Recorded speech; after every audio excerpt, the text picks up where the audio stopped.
Good morning, everybody, and thank you to those of you who logged in a little early and got to hear our chit-chat. I am Julia Gerlach, and I'm the Executive Editor with No-Till Farmer. Welcome to today's No-Till Farmer webinar, Top 10 Lessons About Soil Fertility, brought to you by Midwest Biotech. We are fortunate to have here with us today Doug Miller. Doug is the Vice President and Agronomist of Midwest Biotech and developed the company's soil health laboratory. For today's webinar, Doug is going to talk about fertility efficiency and the role soil biology plays, including how microbes help convert commercial fertilizers for crop use, the implications of too much or too little moisture, how improving soil health can enhance soil fertility, the role of residue decay, and more. Before I turn things over to Doug, just a couple of housekeeping items that I want to make you aware of. On your screen down at the bottom of the Zoom screen, there's a Q&A icon, and that will allow you to submit questions at any time during the presentation. And we will try and get all of those questions answered at the end of the presentation, depending on how many come in. If for any reason your webinar is disrupted or you're seemingly disconnected from the broadcast, just go back to the invitation email that you received and rejoin the webinar through the link in that email. With that said, thanks again for joining us, and I'm going to turn things over to Doug Miller. Thanks for joining us, Doug. Thank you, Julia. It's always a pleasure to be with the folks at Lessiter and the No-Till audience. I think this is our 10th webinar that we've done. I think the first one was back in February 2013. So yeah, we've been doing this a while, and we always enjoy it. We get a lot out of it, so we're happy to share. Today, we wanted to talk about some of the lessons that we've learned over the years. Now we've been at the biologicals business quite a while, and first thing I want to say is this is not a sales pitch. We're not going to talk about product or anything like that. We always try to keep our webinars more informational and hopefully educational. Rather, if you want the sales pitch, you can give me a call, or you can send me email, or you can go to our webpage for that kind of information. But what we wanted to talk about today was just what we've learned about the interaction between soil health and microbial activity and soil fertility over the years. We've been at it quite a while, and there are some lessons that you only learn under certain circumstances, like a drought year or excess moisture or cool temps, those sorts of things. We don't like to have drought years, but they do come rarely, and you can learn some good lessons about the interaction between fertility and microbiology at those times. And given our long experience, we've seen several of these cycles, and we just thought we'd talk about what we've learned over the years from those situations and others. Just to give us a little bit of background or history, my father had been in the grain equipment business for years, had a chance to exit the business in the mid-70s, and so he was looking around for something else to do, and had heard about biologicals from some of the folks he'd worked with. And when he started asking questions, because he's about as skeptical as anybody, he found out most of the research was based in other countries. And so he said, well, if we're going to market it in the Midwest, we have to have Midwest data. We have to see how it's going to work on farms in this part of the country.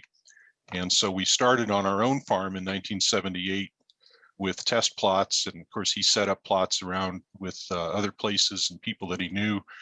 And after 4 years, was very impressed with the results and decided to proceed with marketing. So we've been in business since November 1981, which means we just had our 40th anniversary last fall, and we've been at it ever since. So it's something that we've learned a lot from, and we've enjoyed working with families. Some folks now, we're in the 3rd or 4th generation with the people operating the farms and things. So it's been good to us, but we have learned quite a bit, and so I thought we would take this opportunity and run this a little bit like Letterman's top 10 list. We'll go through the lessons that we've learned in reverse order. And so just beginning with number 10, every situation is different, and so we don't have a program or system that we recommend. Some companies do, and what we've learned over the years is it's important to try to fit into the situation that the customer or the potential client has. So a lot of times people call us up and say, well, what's your program? You know, what should I be doing different? How should I do things your way? And we say, hey, you know how to farm. What we've learned is that we try to fit into what you're doing. And the reason for that is that every field, every farm, every climate's a little bit different. Even if you go 5 miles down the road, things will be different as soils change or microclimates change.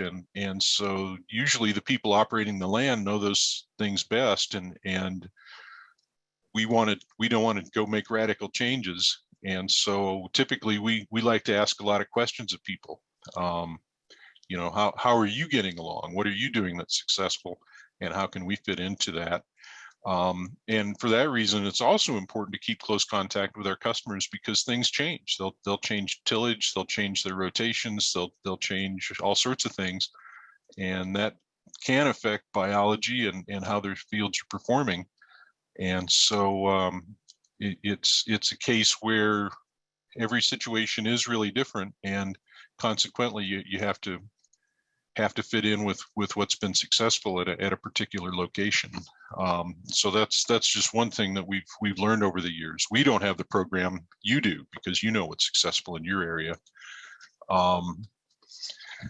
As far as the soil health lab that Julia mentioned, we work with Woods End Lab. They developed the Solvita suite of tests. This is something we've just adopted recently. And we provide this free of charge for customers, and we also do contract work with other folks. But for the most part, it's been a really valuable tool for us because you can get more immediate measures of what's going on in the field. Yield is king. That's where you get paid. So if you find yield differences from a change in practice, if you change tillage, you adopt covers, you use biologicals, you adopt manure, whatever you're going to do to work on your soil biology, you want to know what's going to happen. And of course, it's got to yield. If it doesn't, then you've got to have some other benefits that are going to be offsetting your additional costs or efforts. And so for years, we looked at yield differences. We still do. We've used soil penetrometers to measure changes in compaction in soils. We've looked at soil tests. We've done all sorts of things. Most of which takes some time before you can get those measurements. And so it's been really helpful to use the Solvita tools because you can, within a matter of weeks after a change, measure what's going on in the soil and how it's affecting the biology.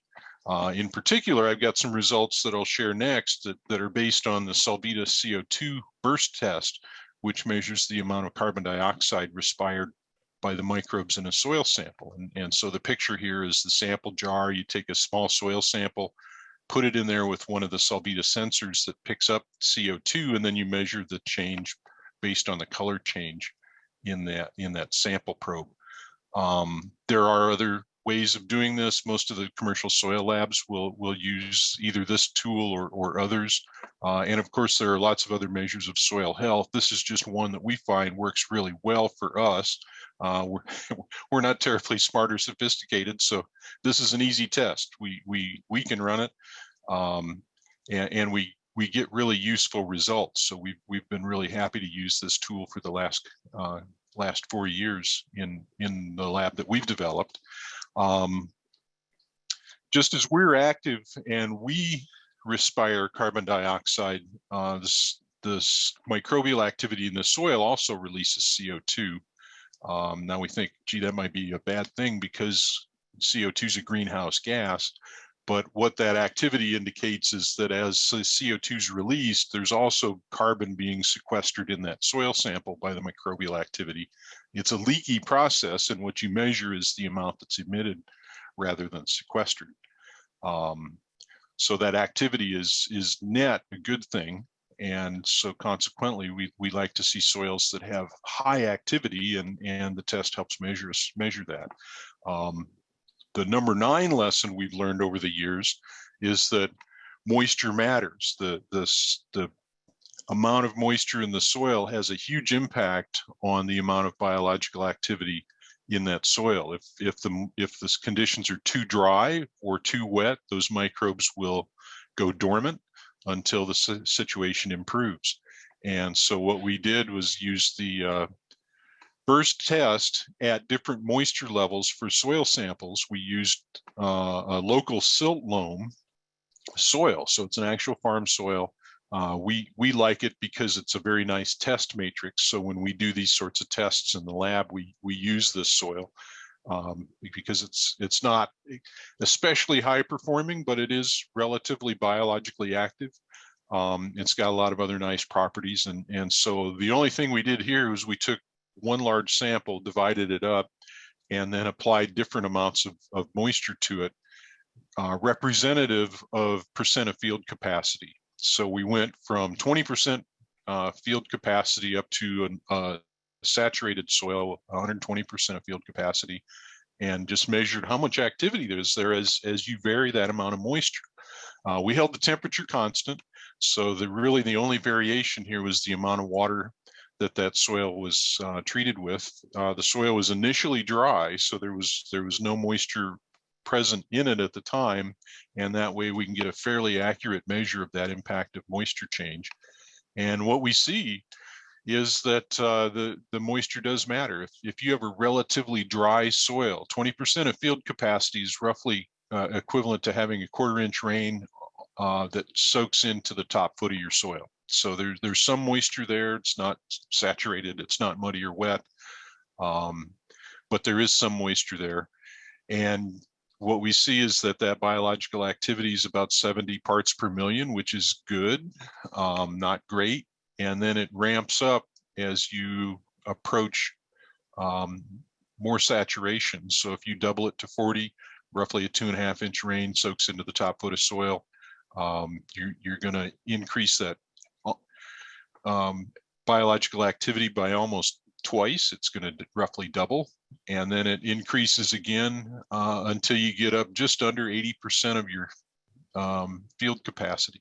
And how we measure field capacity is the basic assumption is that if you have a measured amount of soil, you have a cup of soil, about half of that is mineral and organic content, and the other half is airspace. It's going to be the pores within the soil that are really open airspace. So if that soil is completely dry, there's no moisture in those pores, it's going to be air. And so as we add water back, what we're measuring it is the percentage of that airspace that's going to be filled with water as this moisture is absorbed. And so some soils have better storage capacity than others. And so if you've got a relatively low bulk density soil, it's less compacted, there's more airspace, it's going to be able to hold more water. And that's one change we see as you adopt less tillage, covers, work on the biology, manures, all of those sorts of things go into rotations. You can tend to affect that bulk density and improve it by providing more airspace for water infiltration in the soil, and it's going to be more forgiving if you get a heavy rain. In this case, this particular soil's got a relatively low bulk density. There's a little bit more airspace than you'd have in a lot of other soils. Consequently, if you get to high levels of moisture, once we get up to 100% of field capacity, there probably is, in this particular sample, still a little bit of airspace left because the microbial activity doesn't fall off quite as fast. At 100%, you're still operating at about 100 parts per million, which means there's still good biological activity, even though you've had a very heavy rainfall event and have nearly saturated that soil. But then it really drops off fast once you increase the moisture beyond that. So if you have heavy rains and saturate your soil, you can't expect to have much microbial activity at that point until those soils drain and dry a bit. And then those microbes will go out of dormancy and come back to life. And accordingly, if you have a dry soil, if you've gone through a drought period and you're not irrigated, you can't expect to have much microbial respiration, much activity until you get a moisture event. It is pretty amazing to us how quickly soils will change in terms of their biological activity. If you take a completely dried soil and add moisture to it. So that'd be the equivalent of having a dry spell in the summer. The top 4 inches of your soil are completely dried out. There's no biological activity. And then you get a rain. That activity will actually come back, and those microbe colonies will regenerate and start to be active again within a matter of minutes. So it can happen pretty quickly. So even if you go through a dry spell in the middle of the season and the microbial activity goes dormant, you know, top 3-4 inches of your soil, that's going to affect a lot of things. It's going to reduce the amount of nutrient mineralization, residue decay, all the other wonderful things that those microbes do. But the good news is if you get some moisture, that activity comes back pretty fast. And it does change based on how much moisture is present. So managing through dry and wet spells is going to affect your microbial activity. The other thing we've learned associated with moisture is if you can work on your soil biology, improve the soil structure, reduce bulk density, get rid of compaction, all those things. So the soil has more capacity to hold moisture. You're going to have fewer extremes, fewer problems with runoff. More of that moisture that you get through rain or irrigation is going to be absorbed. Less evaporation, because more it'll be stored within the soil structure and not lost on the surface. And you'll be able to handle those extreme moisture events that we're seeing more and more commonly because your soil's healthier and has better structure. It'll store it rather than losing it. And consequently, those microbial colonies will have more moisture to draw on because it'll be captured in the soil rather than losing it to surface runoff or evaporation. So, but that's one thing that I think people in the no-till audience are probably well aware of, but people that are new to the biological aspect of farming, it's important to understand the role of moisture in that bacterial activity. And consequently, if you're trying to do something that involves your soil microbes and you do have a dry situation or it is oversaturated, it's just not going to respond as well until this moisture situation returns to a more normal level. Accordingly, temperature matters as well. That's our number 8. We did a very similar thing by varying temperature, and the red lines in the last chart and this one indicate the levels at which we conduct the Solvita test. We control for moisture and temperature. In the field, you can't do that, and consequently, things will vary. What we see with temperatures very similar. At very low temps, there's no to little microbial activity, and of course at high temps as well. We usually think warmer is better for microbial activity, but there is a maximum, and it does drop off pretty rapidly once we get beyond about 85 to 90 degrees in terms of air temperature, soil temperature. That microbial activity will drop off pretty rapidly as it gets warmer than about 95 degrees. We often tell people, you know, just rough rule of thumb, that to expect not much activity in the field once your temps drop below about 40 degrees. So if you're trying to work on residue decay or grow covers or do other things that are involving your soil biology and soil health late in the fall, you're not going to expect much activity because most parts of the Corn Belt, you're going to have 40 to sub 40 degree temps, even for daily highs, and consequently that biological activity it's not gone, but it's very small. Research evidence shows that there's bacterial activity in soils down to about 20 to 25 degrees Fahrenheit. So even below freezing, there's still some bacterial activity. Very, very small amounts, but it's amazing that even in a frozen soil that or at freezing temperatures that there's a small amount of activity. And of course, the rough rule of thumb is that up to about 70 degrees, once you go from 30 to 50 or 30 to 40, 40 to 50, 50 to 60, every 10-degree increase roughly doubles the amount of activity. So there's an exponential increase activity as those soils warm. So if you have periods like we had right now where it's been very cold in our part of the Midwest, and lately we've had 40-degree temps. Just that change from 30 to 40 is going to roughly double the amount of biological activity in the soil. And as you get to a 50 or a 60-degree day, that ramps up even faster. And so midwinter, you'll have days where there will be biological activity in the soil. Of course, at night, when the temps cool back down, those microbe colonies will go back into dormancy, but they can rev up pretty fast. It's really just a matter of minutes for some of those colonies that they can go from dormancy to activity as that temperature changes.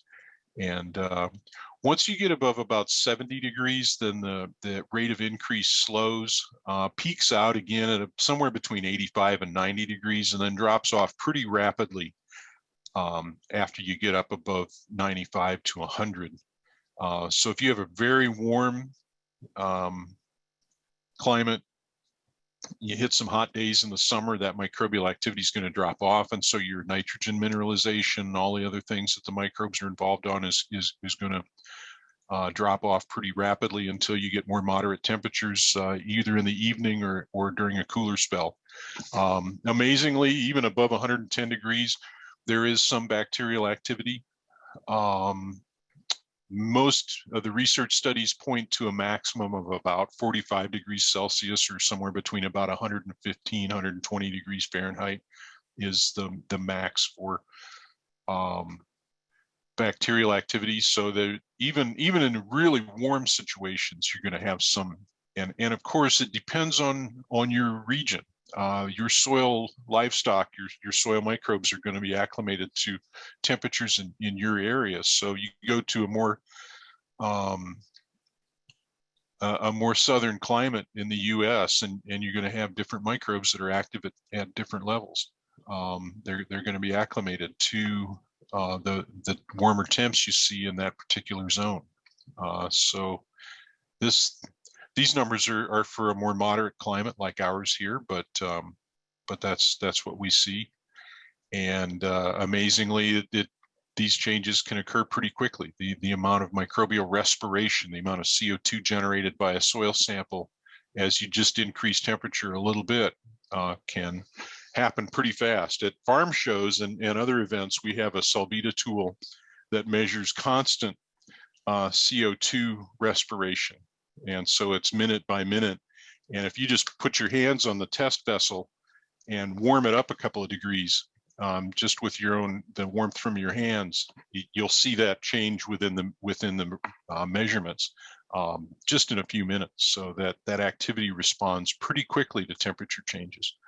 Why does it matter for practical purposes? Again, if just like in the moisture situation, if you're considering things like residue decay or nutrient availability, and you're in an especially dry and warm period, or you're in a relatively cold period, you're thinking about doing something late in the fall, early in the spring, there's just not going to be quite as much microbial activity as you get during warmer temps. And so there are various residue decay products. We have one, and so we always tell people, even if you put it on when it's cooler, as your temps warm in the spring, or you get warmer periods during the middle of the winter, they'll go to work. The microbial activity will fire up, even temporarily, and you'll see some decay activity midwinter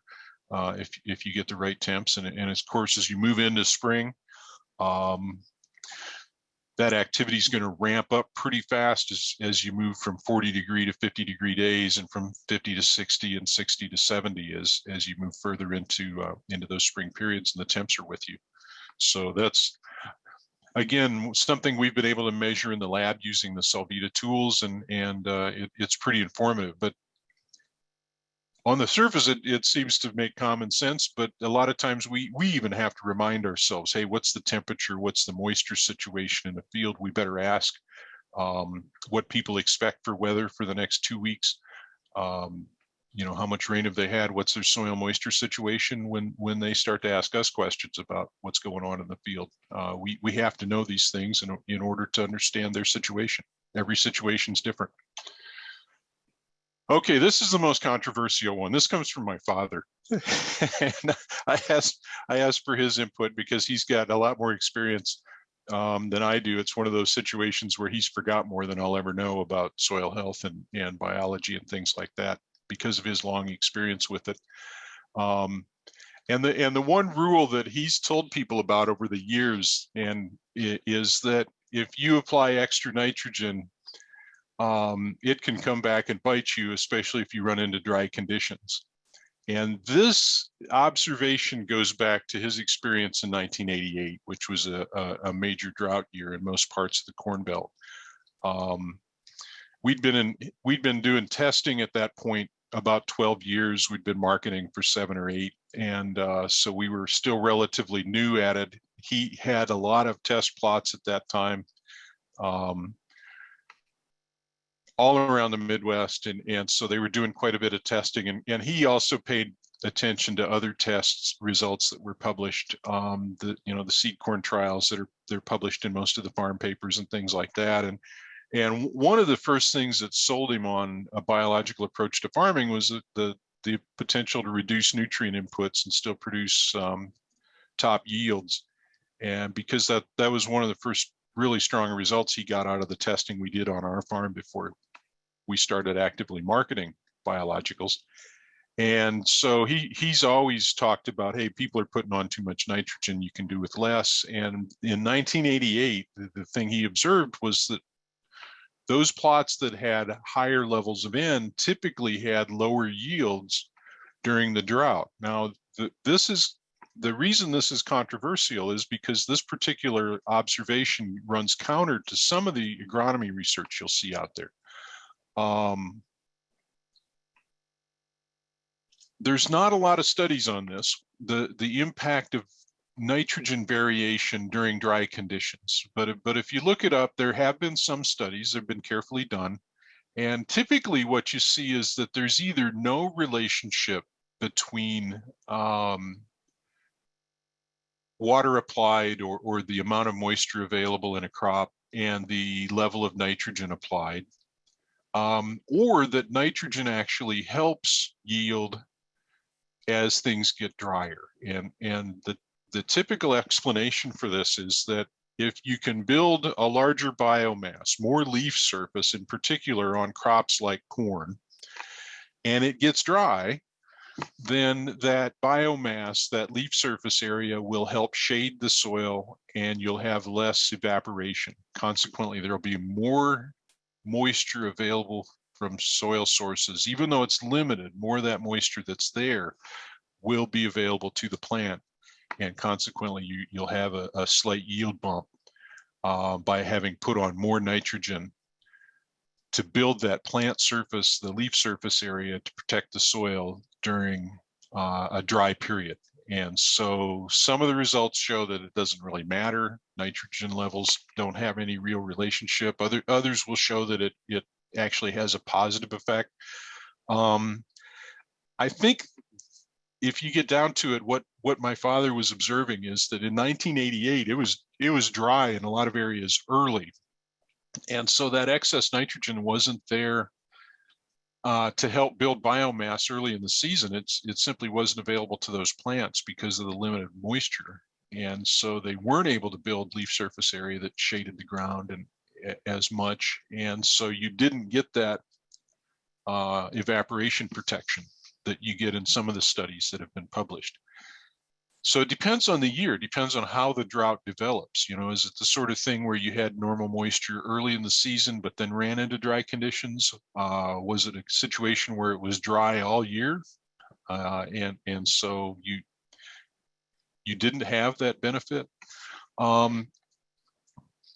Lately, there have also been a couple of studies published, not in the standard agronomy literature, but it's in there's a literature on global climate change. There are people around the world who are looking at the impact of, hey, what happens if our climate gets warmer and we're raising crops with warmer temps and more variable moisture, what happens there. And so there was a study published 2 years ago in the US and a year ago in Europe, where they looked at the impact of fertilizer applications during dry conditions, and they found the same thing my dad observed years ago, and that was that more nutrients can actually hurt the crop during a drought. And their explanation was that you build a bigger biomass, but then it's those plants are competing with grain fill, and consequently you have to support the larger plant, and there's less moisture available for grain production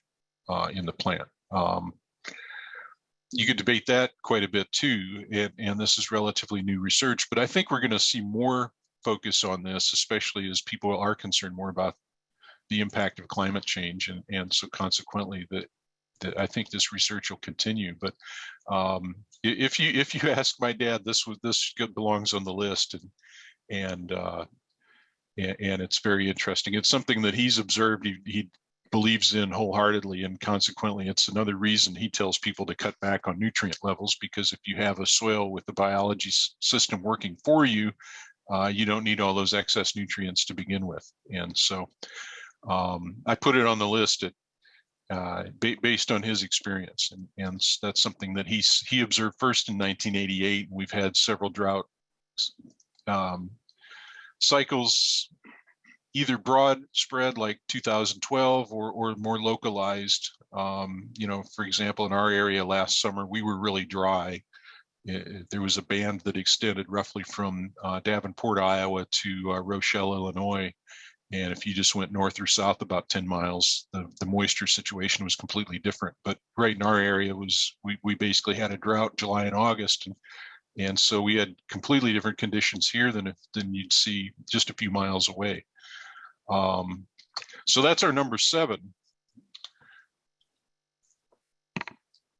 Another thing we've observed over time, and this isn't really from anything we've done, but just talking with farmers, a lot of people have seen real yield gains from changing their fertility program and using more foliar feeding and side dress in their fertilizer program, spreading out those applications throughout the season. And in fact, we know some folks on soybeans who've made some real definite gains by going to foliar feeding, especially if they've got lighter soil, sand, lighter soils that don't have the CEC for storing nutrients. They'll be easily leached in lighter ground, and so they've gained quite a bit from switching to foliar feeding their beans rather than putting all of the nutrients on early. I've seen a lot of people are really happy with side dress programs. Of course, the problem with those is it's weather dependent. You may not be able to get out there and side dress or foliar feed when you want to. And but the upside is you can gauge those treatments based on the weather conditions you're seeing. If it does turn out to be a little bit dry, you might change your nutrient program rather than if you're having a more favorable year. But again, this doesn't have quite so much to do with biology, but it does have more to do with just fertility. And so some of the things we've seen that have changed since the 80s is the switch in when people put on nutrients and how they put them on. And some folks have seen some real consistent gains from that sort of change over time. And so that makes number 6 on our list, because it's been a pretty important change, especially for folks on later soils. So we just wanted to include that as something we've observed over the time of our experience. This slide is actually related to a presentation I gave at the strip-till conference a few years ago, and it's evidence we found from a farm in Ohio. It's not the only one. We've seen this in quite a few cases, but this is probably the most recently documented one. Using the soil health tools from Solvita, in particular the burst test for CO2 release, they, at their website, Solvita provides a calculator that tells you the potential amount of nitrogen that's mineralized in your soil from organic matter. And it's the bacterial activity that does that. So if you've got a soil with relatively high bacterial activity, you can generate more mineralized nitrogen. And we've been surprised. In fact, we've had several customers who are surprised by the amount of nitrogen that this tool estimates that they're able to tap into, and it's much more than most people would expect. And so that's affected fertility decisions for some of the folks that we work with on measuring not only the soil health but their nitrogen applications. And so, just for example, and the thing I talked about at the strip-till conference was if you use a rough rule of thumb, some people will tell you you get 15 pounds of nitrogen per 1% of soil organic matter. So if you have a 3% organic matter soil, you expect to get about 45 pounds of N mineralized out of that organic matter. Some people use 20, so a 3% soil would have roughly 60 pounds available. That rule of thumb doesn't account for how much biological activity you've got. And if you've got a more highly active soil, you might get more nitrogen available from that organic matter source. And so just for these two samples from one field in Ohio, we've got the organic matter. We took the CO2 measurements. It's not a high organic soil, but it is highly biologically active. And consequently, if you just use the rough rule of thumb, even 20 pounds per percent, you'd expect to do about 74 pounds of N per year, which is pretty good. But if you account for the biological activity in that soil, you're actually going to get about 10 to 20 pounds more than you'd expect, even using the higher rule of thumb. And so what we've found is a lot of soils have the potential to produce more nitrogen than a lot of people would expect, and we've had folks adjust their fertility program accordingly. And it's pretty interesting. You can have a soil that's relatively low organic soil and yet still produce quite a bit of mineralized nitrogen because of high biological activity. So you can offset some of the faults of having low organic matter by ramping up that biological activity and mineralizing more nitrogen from the available source. And so that's a tool that we found to be really useful in making some of these finer adjustments over the years with our customers. Consequently, it feeds into one of the last comments that we've got, that you can always take a poor or a marginal soil and make it better. And this is one example whereby working on other aspects of the soil, you can still make it very fertile and productive relative to what it would be without those management changes. We've had a couple of webinars on residue decay, and one of the things we've talked about, especially recently, is that you may be asking your nitrogen to do double duty, especially in the fall. You need nitrogen available for decay organisms. Just like in our bodies, we've got proteins and other things that are nitrogen-based, other biological compounds. The same is true for the cell structure of the microbe colonies you're trying to build. And if you're putting on cover crops, they're going to need a bit of nitrogen. And so it's not always the case that less nitrogen is better. You may actually have reason to add some at the end of some seasons if you're trying to support your microbial activity and you're trying to raise a cover crop. Depends on the sort of cover. It depends on the sort of year you've had. Rough rule of thumb, most fall covers, especially grass-based covers like rye, are going to need somewhere between 15 and 20 pounds, usually to get germinated up out of the ground and generate some decent fall growth. So of course that depends on when you get the cover on and what sort of fall you have. Decay organisms, the rough rule of thumb we use is for every ton of corn stalks you decay, you're going to need about 13 pounds of available nitrogen in order to support that biological activity. That's a dynamic process, so as the decay process ramps up, you don't need all of that nitrogen available immediately, but just that's the rough rule of thumb we use based on our calculations. And so if you add those together, you're going to decay about 2 tons of residue in the fall, and you're trying to generate a cover crop. You might need 45, 50 pounds or so of available nitrogen to do both of those things all at one time. And if you don't have that available, you're either going to limit the amount of decay activity because the organisms won't be able to ramp up their growth as much because there's limited nitrogen, or your covers are going to suffer. They won't have the growth potential that they expect. And so it may be the case that you might need some additional fall nitrogen, especially if you're in a case where you don't have as much available after your cash crops out of the field. Really good examples where we've seen this are cases where you've had heavy rainfall events and you leached out a fair amount of nitrogen at some point in the season. So you end up with less than you would normally have after the crop's done because it was lost to leaching. And so a little bit of fall nitrogen may help support your biology and help support that cover program. And so again, that's the case where every situation's different. It may not be required every year for you, but if you get in the right situation, you may help yourself by putting on a little bit of fall nitrogen. And so both of those programs can compete for limited N, and it may be helpful to have a little bit more some years. So especially as people adopt covers and they're trying to do other things like decay residue that are biology dependent, you always have to think about, hey, how much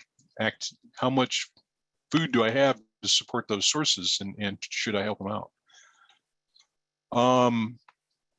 Along the residue line, even in our advertising, sometimes we've used the term trash to refer to crop residue, and I've come to regret that because residue is not trash. It's a valuable resource. I think the no-till farmer audience is well aware that decaying residue has all sorts of benefits. Increasing your organic matter improves water infiltration and holding capacity, nutrient bonding capacity, makes those soils much more forgiving to heavy rainfall events and other things, allows for better root penetration. Lately, there's been a lot of interest in carbon sequestration through the carbon programs that have emerged. So that's another place where residues become important that we hadn't really focused on years ago. And now with high fertilizer prices, it's a source of recycled nutrients that could be valuable for your crop. Every year we go to commercial fertilizer sources and look at the prices of different sources of NPK and sulfur. For nitrogen, last fall, I looked at anhydrous prices, which were historically high, 28 and 30%, 32%. Liquid nitrogen through UAN. We look at dry sources. We come up with a composite value for those nutrients if you were to go buy them at a commercial source like a fertilizer dealer. And then we know roughly how much of those nutrients are in each ton of residue, so we can put a value on a ton of corn residue. If we were able to recycle those nutrients, what's it worth? And last fall, when we did it, the values jumped, of course, because commercial fertilizer prices had jumped. We did this for our September newsletter, and by the time I got to some of the December farm shows and was talking to some of our customers, they said, hey, you're way out of date. We'd used $1,200 a ton for anhydrous ammonia, and some people were paying over $1,500 a ton. So they said, you're out of date, pal. Our nitrogen prices are even higher. Now, these reflect the fall prices. I think some of the tops will come off those the peaks that we've seen late in the fall for the coming years. So I'm still using the fall pricing, which is still pretty high. And if you just look at a ton of corn stalks, it's got about $31 worth of nutrients in it. If you can recycle those and use them in your field, that's going to replace $31 in purchases you'd make commercially. If you decay that, is it all going to be available first thing next spring? No. But it's going to put it back in the mix and it'll be available down the road. So breaking down that residue and treating it as a valuable resource, not only for its nutrient content, but its carbon content is going to have value. And the other thing we talk to people about is if you look at soybean residue, typically most people don't worry about soybean residue because it breaks down relatively quickly. It's got a low carbon nitrogen ratio. It's got a relatively large amount of nitrogen, breaks down more easily, and you don't have the tonnage. Usually there's at least a third of the tonnage for soybean residue in a typical field that you'd see for corn residue. Most corn fields have about 10 to 12 tons of residue. Soybean field, you're looking at more like 3 tons. So it doesn't cause the physical problems with equipment and tillage, planting, and it breaks down more easily. But we have had people looking at decaying soybean residue because of the value of the nutrients in it. And because of its low carbon nitrogen or its high nitrogen content, it's got over twice as much value of nitrogen per ton that corn stalks do. More phosphorus, about the same amount of potash, not quite as much sulfur, but if you add it all up, it's about $42 a ton in terms of the nutrient value of that residue. And again, might be worth management considerations to see what you can do to recycle that and make it available. Again, small grains, you don't have the tonnage of residue you do with corn stalks. Doesn't have as much nitrogen because it's a high carbon nitrogen ratio residue. There's very limited amounts of nitrogen in it, but it does have a fair amount of phosphorus, and it's got a lot of potassium, roughly twice as much as corn. And so you even get a higher value because of that potash value in small grain residue, and you're looking at nearly $48 a ton. So residue's not trash. It's an important resource to be managed for a variety of reasons: increasing organic matter in your soil, sequestering carbon, and recycling nutrients all provide value to that resource. And a lot of people are starting to look at that as something that they should actively manage. So that's an important lesson that we've learned over the years. Back in the early 80s, corn stalks were just trash that you didn't have to worry about. Of course, you're working with different hybrids, lower yields, lower populations. You didn't have nearly as much tonnage as you have out there now. And it's most people work on managing it because of the problems it causes, but we should also consider the value that's there. It's an important resource for a variety of reasons. The number 2 lesson is a quote actually from one of our customers, one of our long-term customers who observed to us that by working on soil biology, you can always make a good soil better, but you can take a marginal soil and turn it into something that's productive and has good value to it. This particular picture we use a lot. This comes back from our early days. This was an upland timber type soil from eastern Iowa. Had been moldboard plowed for years, had a plow sole at about 15 inches that simply you could not penetrate with roots, or it was even hard to get chisel plows through it. After about the 4th year of changing the way of farming, reducing tillage, and changing fertility programs and some other things, the farmer said, "Hey, I don't have that plow sole out there anymore." So he and my dad took a backhoe, dug down along the side of the field, and then spent about a day exposing these roots very carefully. And they traced the roots down 5 feet, and there was no evidence of compaction or anything impeding the root growth down to that depth. And so you can take a soil that's got a lot of challenges and make it into something better with management. So it does help. We've had similar cases where people have taken very sandy soils. A lot of cases, it was younger farmers. They didn't have quite as much money to rent land, so they bought more marginal land, but turned it into something productive by being very careful about their fertility program, working on the biology, changing the tillage, and doing other things to help support that soil for what it was. You're not going to turn a sand into a silt or a loam, but you can manage it in a way that's productive, and we've seen people do that. So that's a very important lesson that we've learned over the years. And then very last one, it takes years to build soil health, and anybody that's worked on this knows that that's true. Whether it's just a change from tillage to no-till,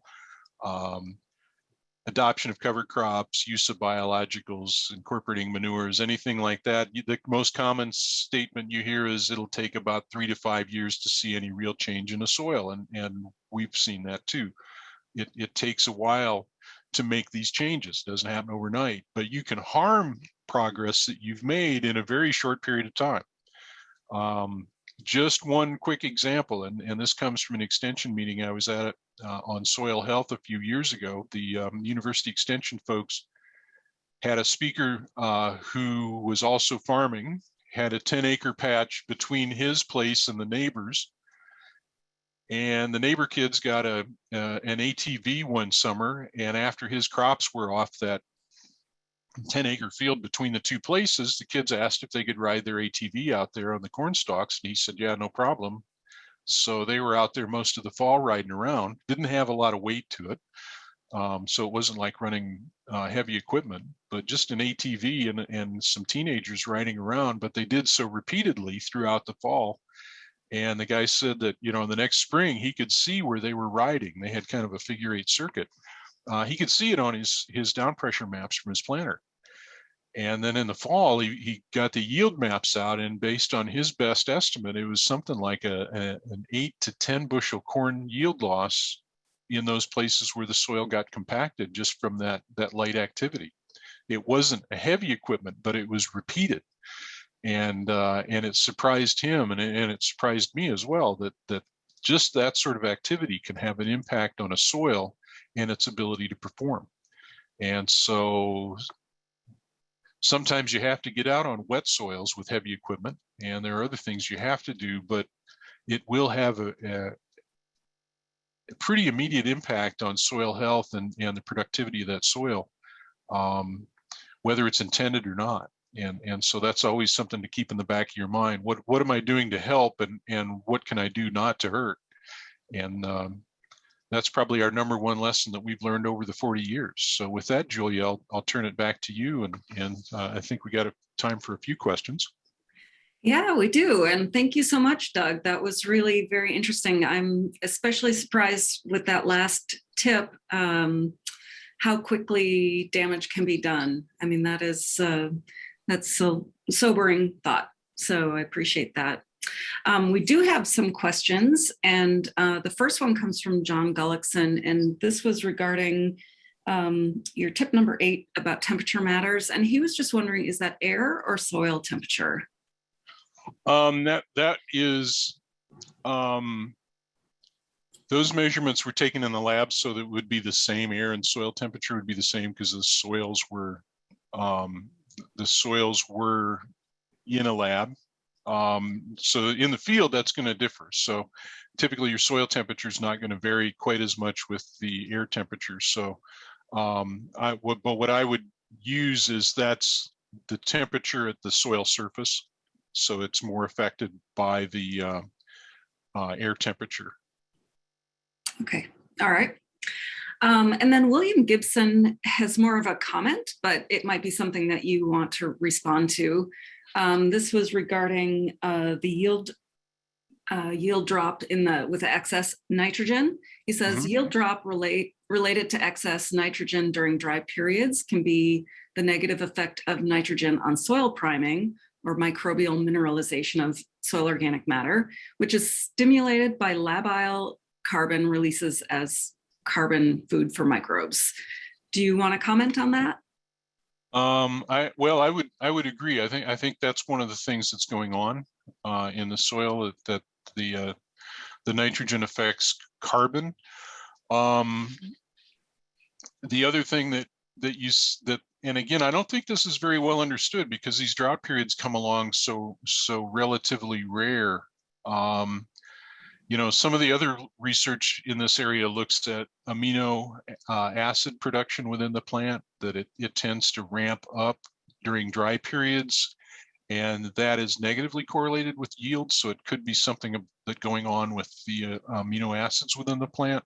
And then there's also the issue of nitrate storage within the plant. As corn plants get dry, most grasses, they store nitrates. And then if rainfall returns, then those are converted over for use by the plant and things go back to normal. If it's still dry at the end of the season, as people with livestock know, you have to be very careful about feeding any forages with high nitrate levels because it can be harmful to the livestock. And so there's that situation as well. the nitrate storage, the amino acids, and the carbon are all affected by those dry periods, and consequently, it's something I don't think is well understood as it should be. But it looks like there's a lot of people looking at it now for research, mainly because of climate change reasons. It's becoming an issue not only in the U.S. and the Corn Belt, but around the world. Right. Very good. Okay. Thank you. Carl Mulak is he's saying, knowing the effect of temperature on microbiology, what level of effect have you seen when soil applied herbicides are used? And then he goes on, some scientific research point to population loss. Is this true? I won't, I'll just say I don't know. Okay. That's not something that we study or that we're up on. So I'll just have to say that I don't know enough about that to provide an answer. I do think it's important to consider the impact of herbicides on microbiology in the soil, and that has an impact. And in fact, I know through No-Till Farmer publications that you all have looked at some of this and have published research. And so it's an important topic. I'll just have to say, as far as that specific question, I'll not answer. Yeah, and personally, I can't speak to it either. I mean, I've seen some studies, specifically some things done out of Australia, where they've done some really interesting research on repeated applications of herbicides, and it does show that they come back. There's a dip and they come back, but repeated use certainly would suggest that there's a decline over time. But it also seems like they do come back. But Is it the same cohort or not? I think that's still being looked at. Yeah, and that raises an important issue. And some of the speakers at No-Till Conference and the Strip-Till Conference have pointed this out, that whether we're talking about herbicide impacts or tillage impacts or other things, the different microbe species respond in different ways. Right. And I know at the Strip-Till Conference a few years ago, one of the speakers talked about the difference in response between bacteria and fungus to tillage. Bacterial species tend to respond more quickly than fungal species. And so I think that's something that we don't probably have the tools right now to answer, but as things emerge and evolve and improve our tools, we'll be better able to answer those questions. Right. So. And also, I mean, like, there are certain microbes that specifically are able to metabolize things like glyphosate. Yep. So repeated use of glyphosate probably increases the population of that type of microbe, and it might decrease some others. Yep. It gets complicated. Yep, it is complicated. And as far as that specific question, I'll just have to say there's somebody better to answer it than me. Sure. Okay, Charlene Lyon says, if you have a lot of standing water in fields during the growing season, does it permanently deplete the beneficial microbes in the soil? And then what amendments would be appropriate? I wouldn't say it permanently depletes them. It does have an impact that can last more than one season. Those microbial populations will return. The problem is that if you have repeated standing water situations, that can affect organic matter formation. It can help compact the soil and remove airspace, and consequently, when the microbes recover, they won't recover as quickly as if that soil didn't have long-term permanent standing water, or not permanent, but long-term standing water problems. It just impedes the soil structure and makes it slower to recover. Right. Okay. Next question is from William Gibson. Other than reducing tillage, what practices have you seen that make the most positive effects across many conditions? A lot of people focus on cover crops, and I think a lot of great results that people have seen with covers. The other thing, it goes back to our number 10. Every situation's different, and I've talked to farmers that have tried covers, and they say it just doesn't work because I'm too far north, or it doesn't pay for me. I know people that like to raise long season corn hybrids because that's their best yield, and that doesn't leave them enough time in the fall. And again, I've talked to farmers that say, I've shortened up my my corn numbers, and I harvest earlier just so I can get my covers on. And then people, of course, have gone to interseeding and other things just so they can get the benefit of both. But covers have helped, and I think that it's very encouraging that you see more and more use of cover crops. So that one practice I think is beneficial, but again, it depends. It doesn't work for everybody. And we believe biologicals will help. It provides a biological bridge between what the cover crop does for you early season or late in the fall, and helps over the winter and throughout the summer when you may not have a cover there. That's not the only benefit of biologicals, but that's one way to look at the potential benefit. We've seen a lot of people benefit from reintroducing manure as a fertilizer source, not only as the nutrient content, but the organic content in those. But we've also seen cases where people have over applied and caused troubles. So it depends on your soil. It depends on how you're incorporating it and things like that. So I think all of those practices have merit for consideration, and you just have to say what's going to work best for me. No flat answer to that one. It depends. Sure. Okay. It is the top of the hour, but we have a few more questions. If it's okay, we'll keep going, and we'll see if we can get through the rest of them in a few minutes. Sounds good. Okay, great. Mike Henning is asking, how bad for the microbial environment is anhydrous? Good. That's a good question. You'll get a lot of debate on that one too. If my dad were here, he would tell you never, ever, ever use that particular nitrogen source. That's one of those cases where he's seen harm done very quickly.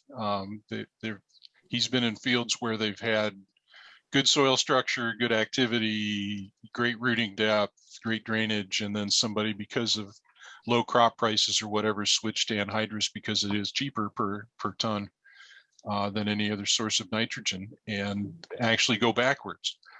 I have also talked to lots of no-till farmers that use it successfully, and they're doing other things to support that biological life. Based on the experts I've talked to, what anhydrous does is it stunts not only the bacterial growth, but the fungal growth in the soil. The bacteria tend to recover fairly quickly, so you don't harm that aspect of your soil biology, but it does stunt the fungal species, and it takes them longer to rebound. And it's the fungal species that are not only involved in nutrient transmission in the soil, but they're the key microbe for residue decay. And so if you use excess amounts of anhydrous, you can slow down your residue decay process, your organic matter formation, and that also affects soil structure. And you can see soils that become compacted where they weren't before because of that particular product. So the answer I usually give people is, again, it depends. You can successfully use anhydrous and support your soil biology if you're doing other things to help the microbes recover from the impacts of that particular product. So I would say it's not a never, never, never case. My dad would tell you that, but I think you have to be careful and understand what it's doing to your soil health, and then try to do some other things to help it recover. Absolutely. Okay. And I'll just add, I've heard debates in the open forums at the no-till conference over the years, and there are a lot of different opinions on that. And sometimes the debates get a little bit heated because some people have strong opinions one way or another. But that's a really good question, and that's my best answer for it. Yeah, it is definitely a hot topic. Gets people animated. Matt Griggs has an interesting one. What do you recommend on how to increase mycorrhizae? Test shows my soils are very deficient even after 7 years of high biomass cover cropping and chicken litter applications. It depends. I'd have to ask more questions about how much chicken litter he's putting on, because that's a particular fertility product where more is not always better. Mm-hmm.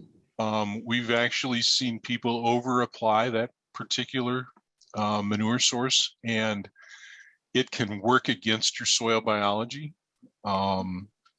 we always think, hey, more manure is good, more is better, but with that particular source, it's not always the case. So that may be what's hampering the mycorrhiza. I'd have to ask about the tillage system he's using. If he's strictly no-till, then that's probably not a factor, but usually tillage disrupts the mycorrhiza populations. So cutting back on tillage always helps. And of course, you can go to our webpage and look at our solution for that problem as well. But I'd say anything that would, I just have to say it depends. And so I would ask more questions about how much chicken litter, what sort of tillage, that sort of thing, in order to get the best answer for that. Okay, that's great. Thank you. William Gibson again says, what's your take on soil bacteria to fungi ratio optimization for both crop performance and building soil health? That's an area that is emerging. I would say that we probably don't understand that well enough yet to really fine tune or dial that ratio in. The ratio does vary. It varies with temperature. In fact, if you look at the studies on soil health and biological activity and temperature, typically at lower temperatures, your fungal species are more dominant. And then as the temperature increases, the bacterial species become more dominant. And for practical purposes, that works out well for farmers because it's usually late fall, early spring when you want to still be decaying residue and you want your fungus species to be active. They're also going to be important throughout the season. Those mycorrhizal fungus species or those colonies are going to be important for nutrient transmission and the other things that they do. But it's the bacterial species that are really involved in nutrient mineralization. And so you want those active at higher temperatures so you can continue to make nutrients available for the plant. And so I would say that we're getting better tools now to dial in that ratio and understand it better. It does vary with conditions throughout the season. And again, you'll see more fungal species active at different temperatures and more bacterial species, especially at higher temps. So that's something I think we're going to be better able to manage in future. Okay, that's interesting. Okay, Orest Frederick is asking, is it only nitrogen that's a concern during a drought, or is it the same concern with phosphorus and sulfur, etc.?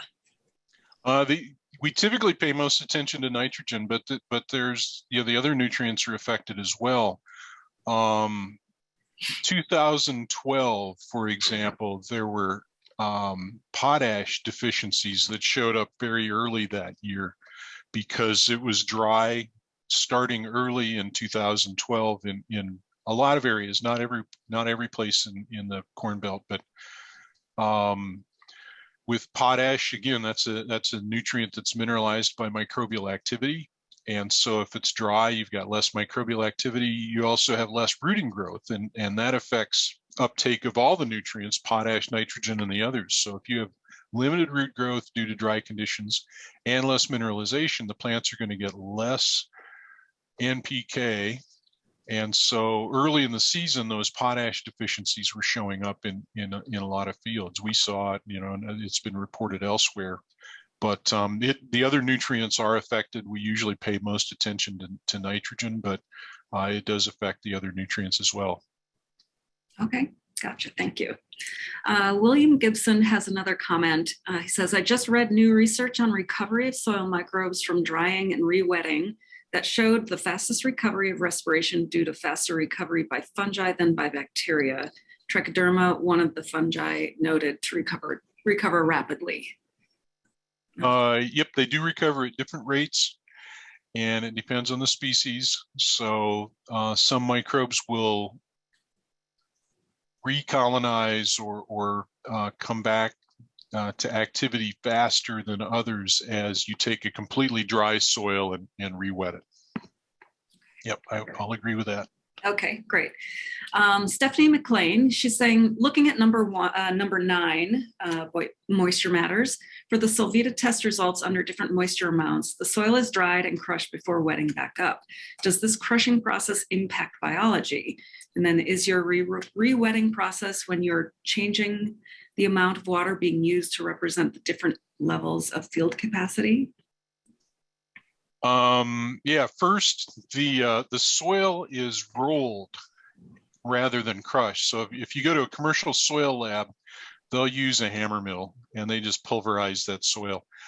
So we follow the Solvita recommendation, which is to not do that because it not only could potentially harm microbial colonies, but the other concern is that it harms the microstructure in the aggregates. And so in order to measure not only CO2 response, but the microaggregate structure, Solvita recommends we roll the soil. So they first are dried to less than 2% moisture. We get them as dry as we can. We have a lab oven. We heat them at low temperature, less than 40 C, to make sure we don't destroy those microbial populations. And then they are rolled gently and based on the protocol, that's not just supposed to destroy any of the microbial activity in there. For the change in moisture, we did change the amount of moisture that was applied to each sample. So they first started dry, and then the Solvita standard is 60% of field capacity, which turns out to be 9 cc's of water per each 30 cc sample. And I just varied that from low to high to see how the variation in moisture impacted the CO2 release. So all of the samples, it was the same soil sample. They were all dried, rolled, screened in the same way.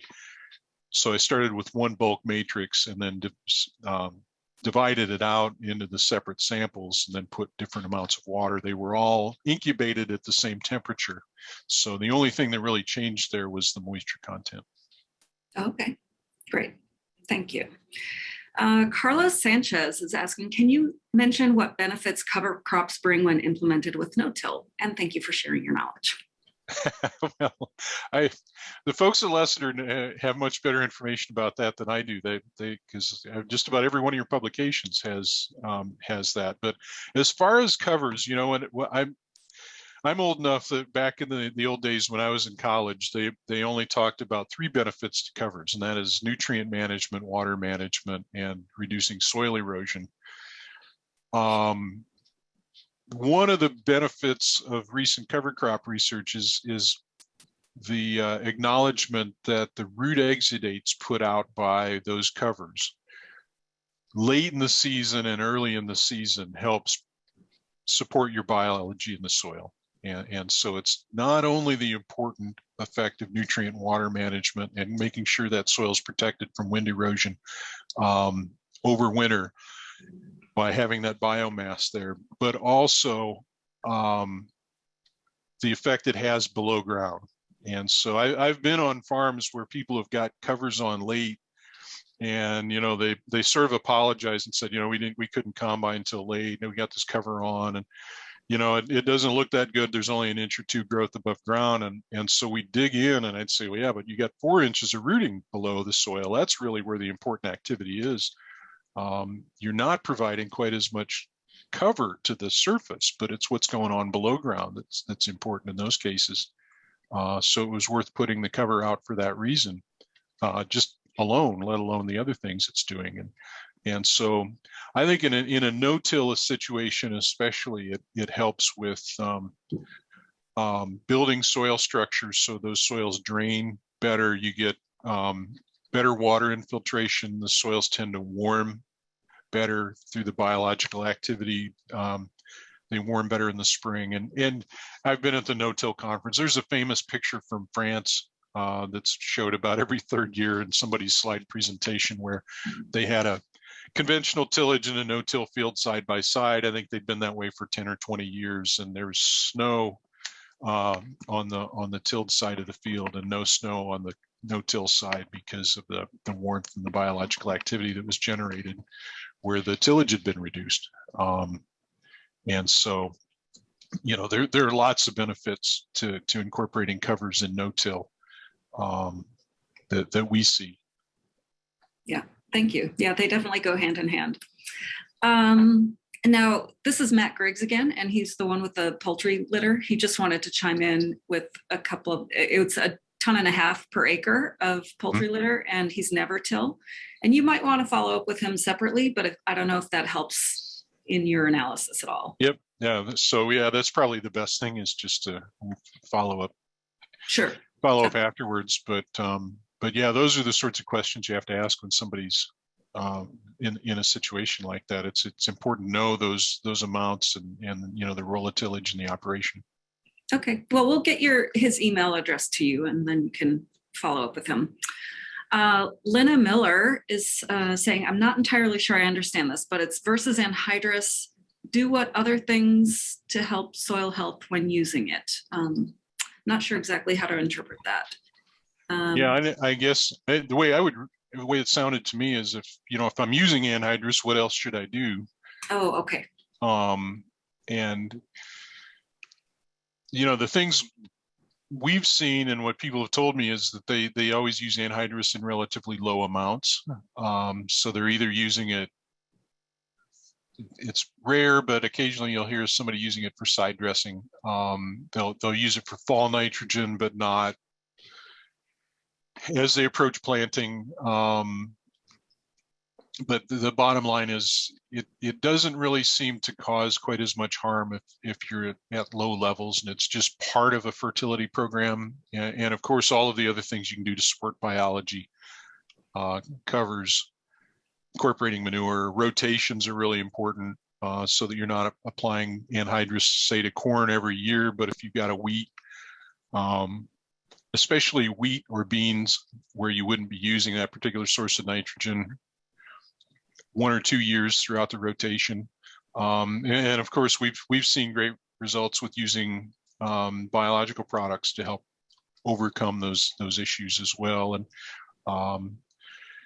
help residue decay while you're also doing things that might harm your fungal species. Support them by working on their biology. So those are probably the 3 or 4 things that I would consider doing to offset the impact of anhydrous. Okay, great. And William Gibson is chiming in with a couple of comments, and I think he's talking about this issue. He's saying using a good AMF inoculant may be necessary for a few years to build good AMF population.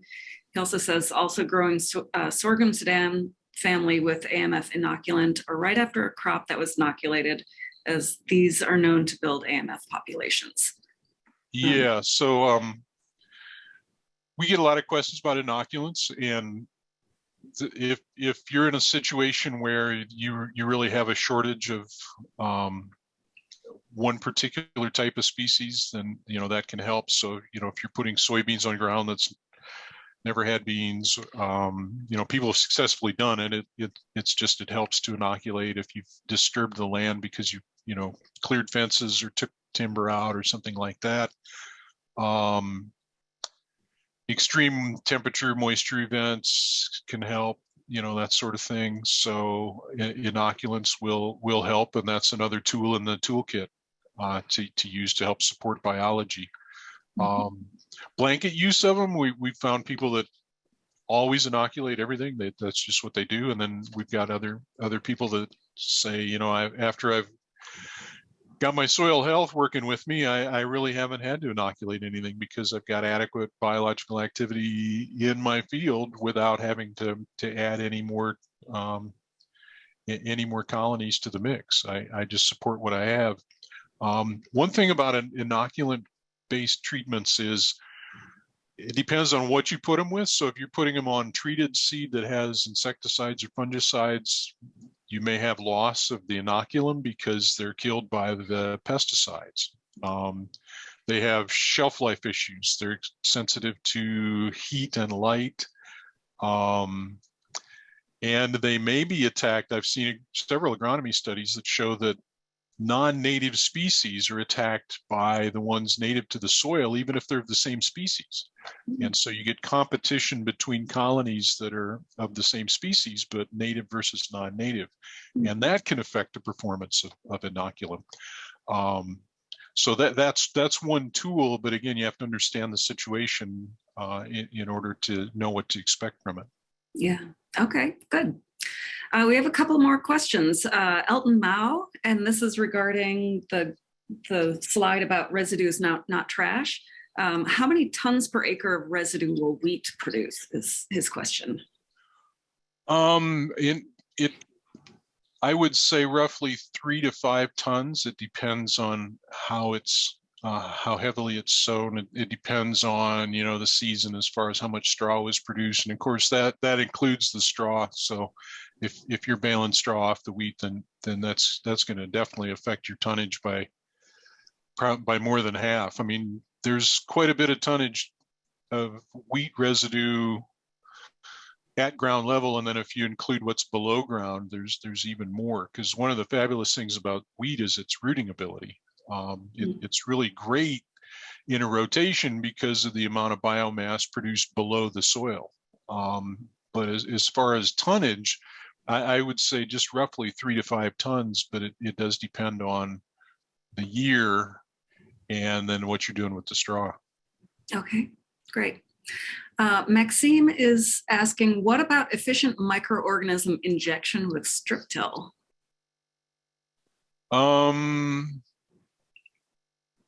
Yeah, that's one I'll just have to say I don't have any experience with, so I'll just have to pass on that one. Okay, sure.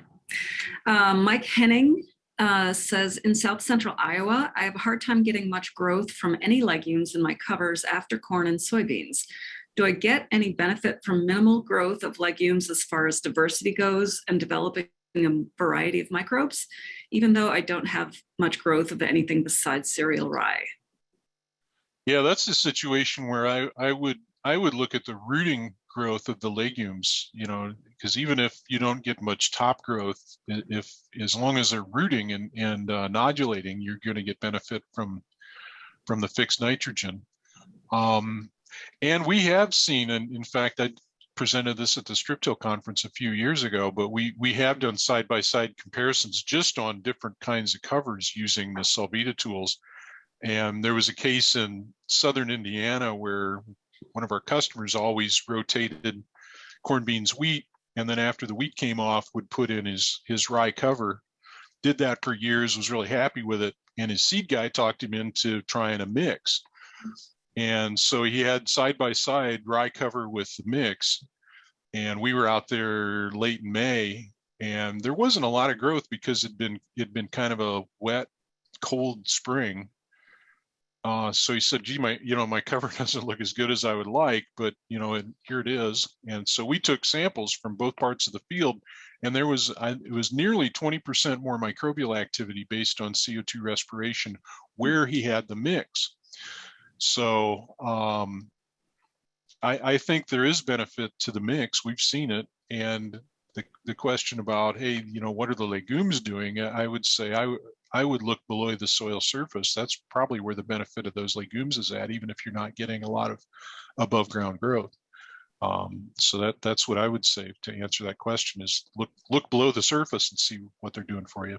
Yeah, another situation where your shovel is your best friend. Yep.